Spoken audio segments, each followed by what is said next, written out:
직선 도선에 의한 자기장을 본 적이 있나요? 벽면을 향해 들어가는 방향으로 전류를 흘려줬을 경우에는 주변에 있는 철가루들이 마치 여러 개의 동심원처럼 배열하는 것을 볼 수가 있습니다.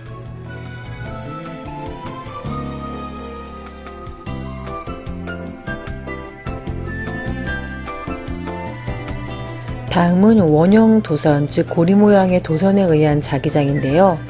마찬가지로 전류를 흘려주게 되면 주변에 있는 철가루들이 매우 독특한 형태를 띠면서 배열하는 것을 볼 수 있습니다.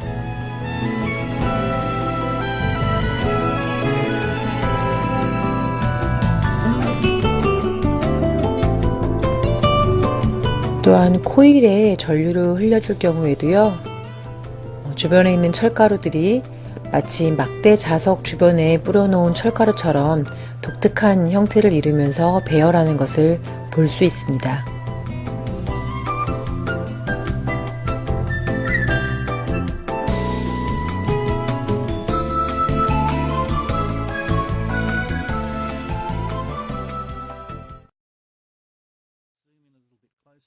이번 실험의 탐구 목표입니다. 직선 도선의 전류가 흐를 때 직선 도선으로부터의 거리와 자기장의 세기와의 관계를 알 수 있습니다.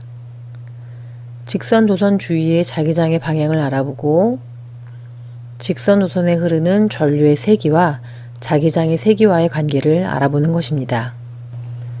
이 실험과 관련된 기초 지식을 살펴보도록 하겠습니다. 1802년 레르스테드가 실험실에서 전류가 흐르는 직선 도선 근처에 놓여 있는 자침이 움직이는 것을 우연히 발견함으로써 서로 별개에 있는 것으로 생각되어 왔던 자기적인 현상과 정기적인 현상이 서로 밀접한 관계가 있다는 것을 알게 되었습니다. 그림과 같이 평평한 종이에 직선 도선을 수직으로 장치하고 철가루를 종이 주위에 뿌린 다음 도선에 전류를 흐르게 되면 철가루는 도선을 중심으로 동심원을 이루면서 배열하지요.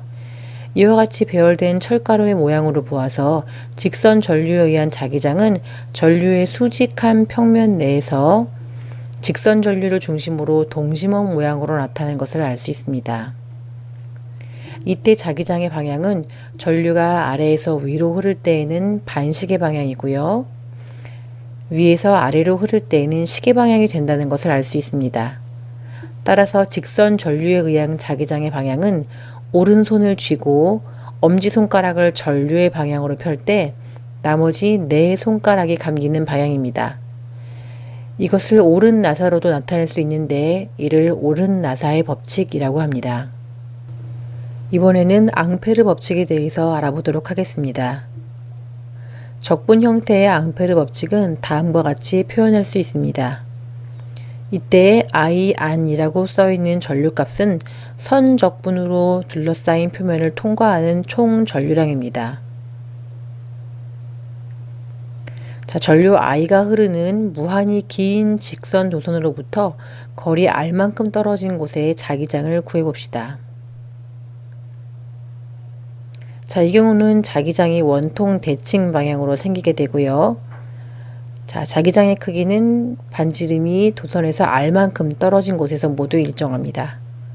즉, 원주에 있는 모든 점들은 자기장이 일정하기 때문에 앙페르식에서 자기장을 이렇게 앞으로 뺄 수가 있고요.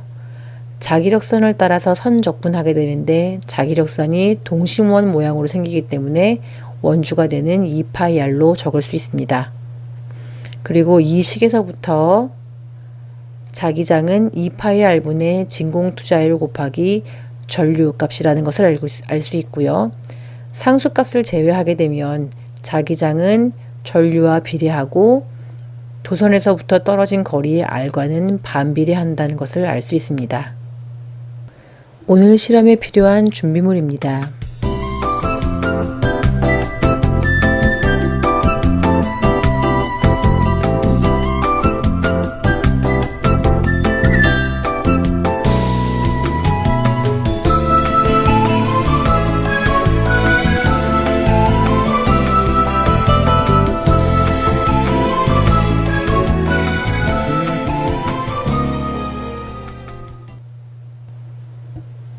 탐구활동 과정입니다.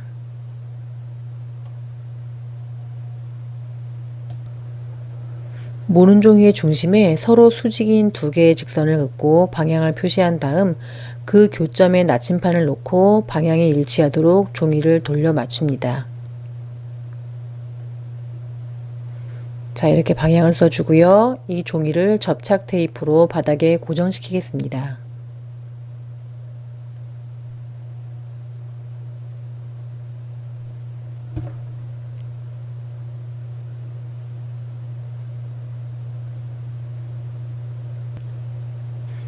그 다음 직선도선이 나침판으로부터 거리 R이 5cm가 되도록 하여 남북 방향을 향하도록 장치합니다.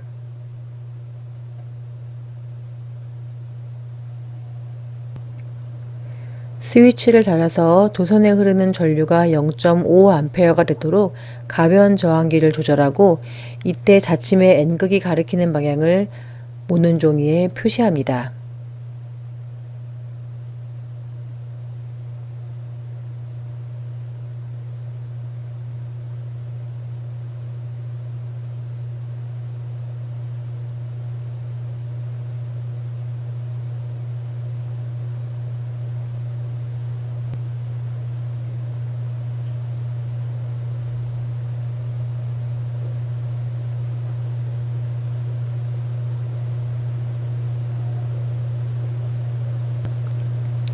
전류의 세기를 1A, 1.5A, 2A로 변화시키면서 그때마다 자침의 N극 방향을 모는 종이에 표시합니다.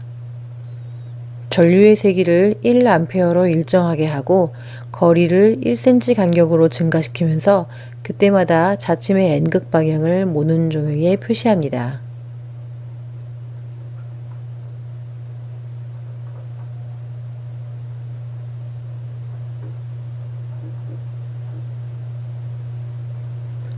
이 실험 시 유의사항입니다.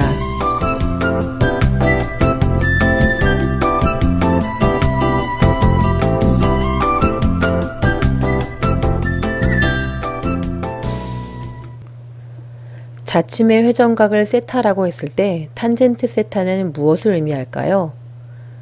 나침판의 자침이 원래 북쪽을 가리켰을 때보다 각 세타만큼 회전했을 때에는요. 이것은 지구 자기에 의한 자기장과 전류에 의한 자기장이 합쳐졌기 때문에 이렇게 각 세타만큼 회전하게 되어 있습니다. 이때 탄젠트 세타는 지구 자기에 의한 자기장분의 전류에 의한 자기장으로 표현할 수 있고요. 다시 전류에 의한 자기장은 지구 자기에 의한 자기장 곱하기 탄젠트 세타각과 같습니다. 이 실험에서 지구 자기에 의한 자기장은 일정하기 때문에 탄젠트 세타 값은 전류에 의한 자기장과 비례하는 값이라고 볼 수 있습니다. 자, 도선에서부터의 거리 R을 일정하게 하고 전류의 세기를 0.5A 간격으로 변화시켰을 때의 회전각을 측정하여 다음 표에 정리해 보았습니다. 자, 도선에서부터 떨어진 거리가 1cm일 때 전류와 회전각의 크기입니다.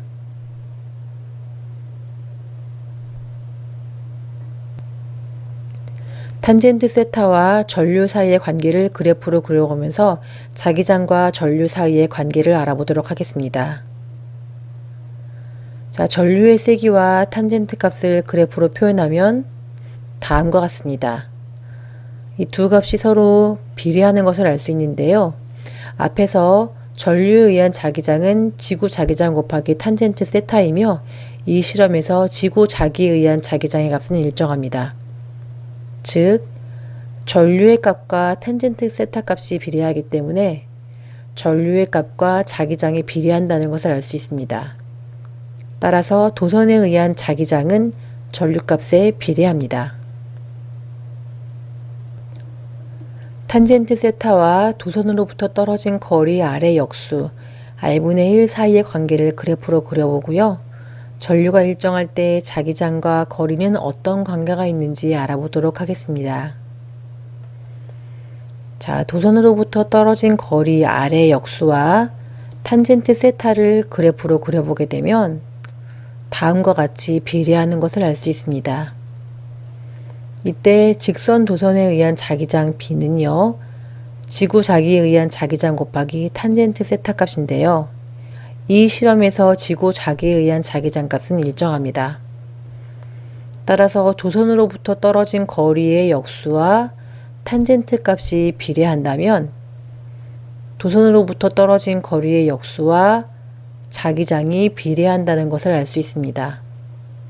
따라서 이들 관계에 의해 전류에 의한 자기장은 도선으로부터 떨어진 거리에 반비례하는 것을 알 수 있습니다.